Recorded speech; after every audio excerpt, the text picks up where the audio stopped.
off with a somewhat controversial opinion. I think that every single one of you should see a therapist. Now, I know what you're thinking. I'm fine. I don't need to go to therapy. And you're probably right. The vast majority of you don't need to do anything. But that's not what I said. I said that all of you should see a therapist. It's my goal today to convince you to want to go to therapy. Not because your life is in shambles or because you're going crazy, but because therapy is the shit. It is also something that's highly stigmatized, especially among men. In my experience, going to therapy is either perceived as cowardly or a sign that you are deeply troubled.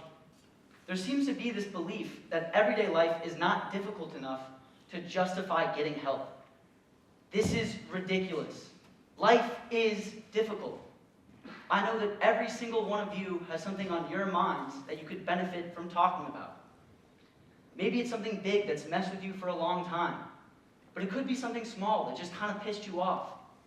I know that no matter how good of a week I've had, I always have something to talk about when Wednesday afternoon rolls around. Whatever it is, taking it out of my brain and laying it all out to someone that I trust feels spectacular. Talking to my therapist is the highlight of my week, no matter if I really need to do it or not. So how did I get here? What got me so enthusiastic about seeking professional help?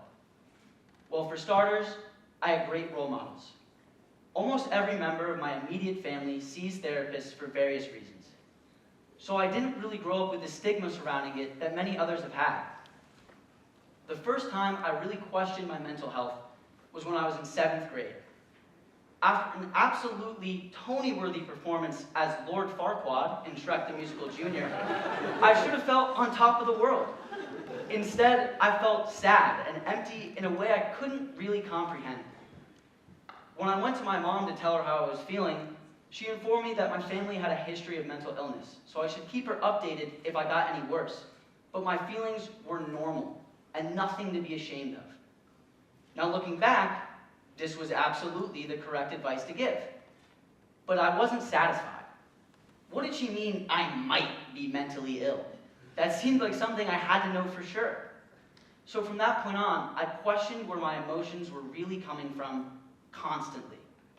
When I arrived on this campus, I had high hopes of being a new and improved, profoundly happy kid. I did not succeed. I hit it pretty well, but I was really depressed and anxious my freshman fall. And I hated who I was on a deep personal level. I still felt pretty embarrassed by these emotions, so I didn't tell any of my friends. But it's at that point that I first sought out someone to talk to. I went to see one of the school counselors, Mr. Orange. Now, Mr. Orange helped me more than I could have possibly imagined. I went to him seeking a diagnosis. I thought that I had to be diagnosed with severe depression or severe anxiety in order to deserve help with my mental health. He hit me with the best piece of advice I have ever received. He told me that whether or not I have an actual chemical imbalance in my brain doesn't really matter, because it doesn't change the way that I feel. From that point on, I simply accepted that I wasn't happy all the time, and I dove into why on a weekly basis. After Mr. Orange left the school, I started talking to another one of the counselors, Ms. Jackson, and she also helped to improve my self-worth immensely.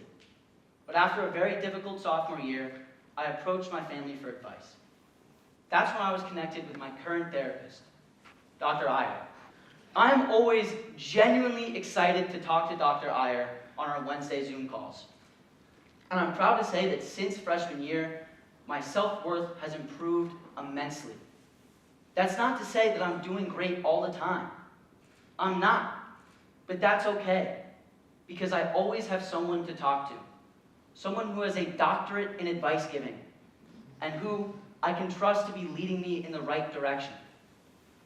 Now, I can't guarantee that any of you would be affected by therapy the same way that I have. And I acknowledge that it's expensive. I'm approaching this issue from a place of profound privilege. But I want to convince any of you who can get professional help that it's okay to do so. You are not weak, and you are not broken. Therapy for me has been truly life-changing. I look back on who I was freshman year, on how I perceived myself, and I'm so grateful that I had the guts to walk through that door. Because that's all it took, guts. Doing something that you think will make you look cowardly or unstable is scary. I know because I was scared. I was scared of what other people would think. And I was scared that my issues weren't big enough to justify me being there. Here's the secret. The most important thing I've learned in my 4 years of talking to counselors and therapists. It doesn't matter what it is.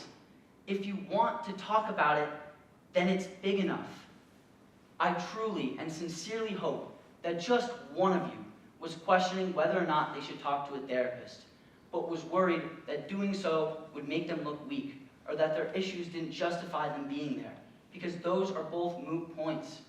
You're weaker for not having the guts to walk through that door. And if you think you might need to talk to someone, then you should.